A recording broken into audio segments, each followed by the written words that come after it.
देखने को मिली है।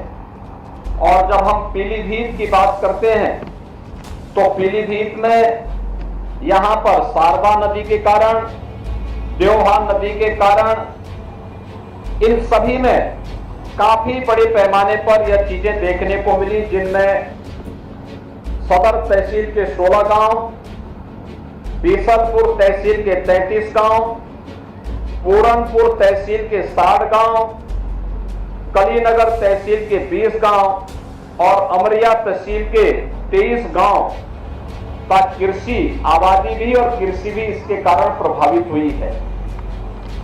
हम लोगों ने प्रशासन से इसके बारे में कहा है, पहले से ही व्यवस्था बनाई गई है कि प्रभावित क्षेत्रों में बचाव और राहत के कार्य तत्काल प्रारंभ करने चाहिए। सबसे पहले प्रभावित परिवारों को सुरक्षित पहुंचाने की व्यवस्था करना। पीलीभीत में ही 222 गांव, 5 तहसीलों के आबादी, उसमें आबादी और कृषि की जो फसल है वह उससे प्रभावित हुई है। ज्यादा प्रभावित 76,000 की आबादी ज्यादा प्रभावित हुई है।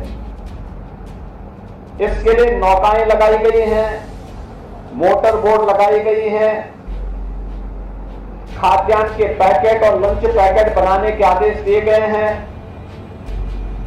3 जनहानि भी हुई है, 13 पशुहानि भी हुई है।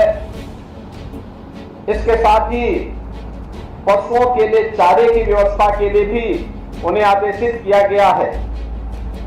बाढ़ बचाव के लिए 261 शरणालय, 46 बाढ़ चौकियों का गठन करने के साथ ही अन्य उपाय करने के भी निर्देश दिए गए हैं। इसमें एनडीआरएफ की 1 टीम, एसडीआरएफ की 2 टीम, पीएसी और एसएसबी को भी बचाव और राहत कार्य के लिए लगाया गया है।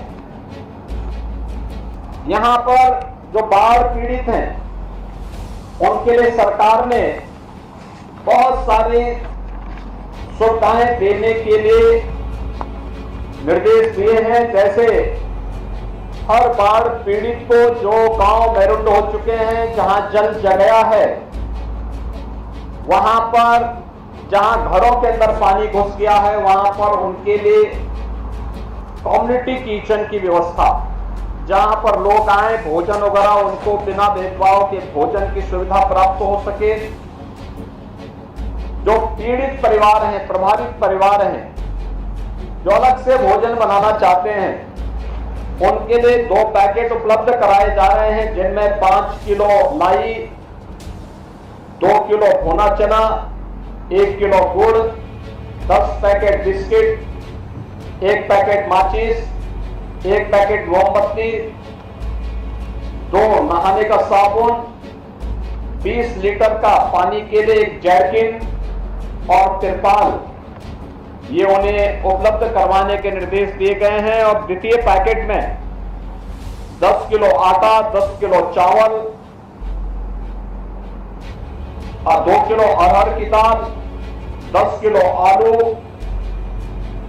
हल्दी, मिर्च, मसाला, रिफाइंड तेल, 1 किलो नमक, ये सभी उपलब्ध करवाने के निर्देश दिए गए हैं। और साथ ही जहां पे ईंधन की कमी है वहां पर केरोसिन भी उन्हें उपलब्ध करवाने के निर्देश दिए गए हैं।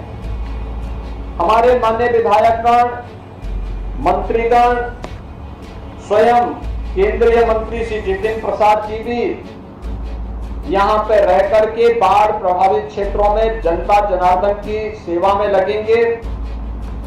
जनहानि पर तत्काल प्रभावित परिवार को 4 लाख रुपए की सहायता प्रदान करने के लिए जिला प्रशासन को हम लोगों ने निर्देशित किया है।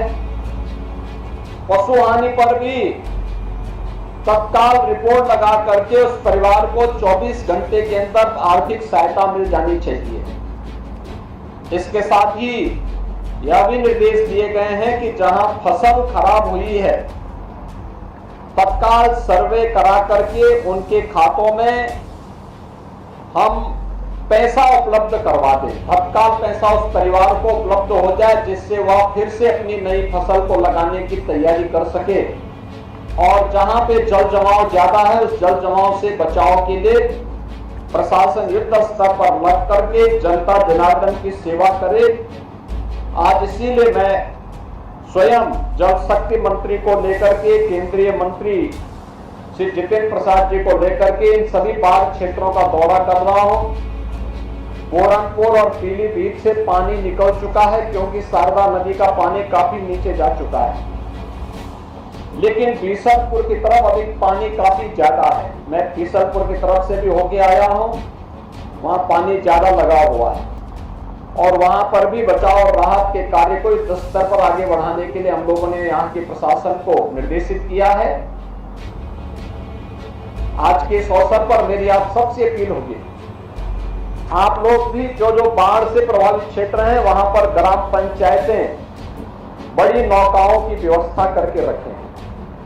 पैसा सरकार उपलब्ध कराएगी, जिला प्रशासन से बातचीत करके आप पहले से व्यवस्था करवा लें, प्रशासन उसमें सहयोग करेगा जिससे राहत और बचाव के कार्य को इस स्तर पर आगे बढ़ाया जा सके और इसके लिए सरकार हर संभव मदद करेगी।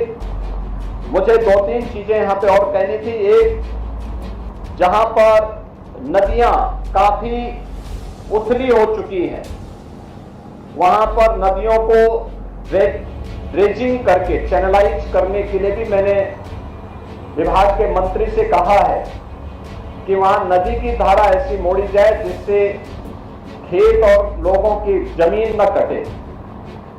दूसरा, जिन लोगों की जमीन नदी में विलीन हो गई है उनको जमीन के पट्टे उपलब्ध करवाने के लिए अभी से चिन्हित करने की आवश्यकता है जिससे उन लोगों को सहायता मिल सके। तीसरा, यहाँ पर बंगाल से आए हुए तमाम परिवार रह रहे हैं और ये लोग पिछले 50 वर्षों से इस क्षेत्र में रह रहे हैं। उनके लिए प्रधानमंत्री मोदी जी ने सिटीजनशिप अमेंडमेंट एक्ट ला करके उनको नागरिकता देने के लिए एक व्यवस्था बनाई है और मैं प्रशासन से कहूंगा कि इन लोगों को तत्काल जो लोग रह रहे हैं उनको इस एक्ट के अंतर्गत नागरिकता प्रदान करते हुए मकान और जमीन के पट्टे जो भी उपलब्ध करवाने ये सभी लोगों को उपलब्ध होने चाहिए जिससे और उनको सर्टिफिकेट भी जारी होने चाहिए जिससे उनको एक एहसास हो सके कि वे भी अब भारत के नागरिक हैं, क्योंकि इनमें से ज्यादातर लोग वे हैं जो 1971 में बांग्लादेश से जिन्हें सुरक्षित निकाल करके इन क्षेत्रों में बसाया गया था। बहनों और भाइयों, केंद्र और राज्य सरकार आपके हितों के लिए पूरी प्रतिबद्धता के साथ कार्य करने के लिए तैयार है। मैं आपको इस बात के लिए भी धन्यवाद दूंगा कि आपने अभी लोकसभा चुनाव में इस क्षेत्र से भारतीय जनता पार्टी के प्रत्याशी श्री जितेंद्र प्रसाद जी को भारी बहुमत से विजयी बना करके भेजा और आज वे आपके सांसद भी हैं, केंद्र में मंत्री भी हैं, इस क्षेत्र के विकास के लिए कार्य करेंगे। दूसरा, यहाँ पे जो टाइगर रिजर्व है, जंगल के कारण, टाइगर के कारण, तेंदुए के कारण जनहानि की शिकायतें अक्सर मिलती हैं।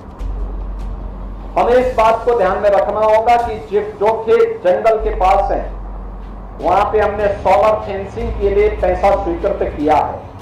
प्रशासन वन विभाग के साथ मिलकर के उन खेतों को जंगल की ओर से अगर फेंसिंग कर देंगे तो जंगली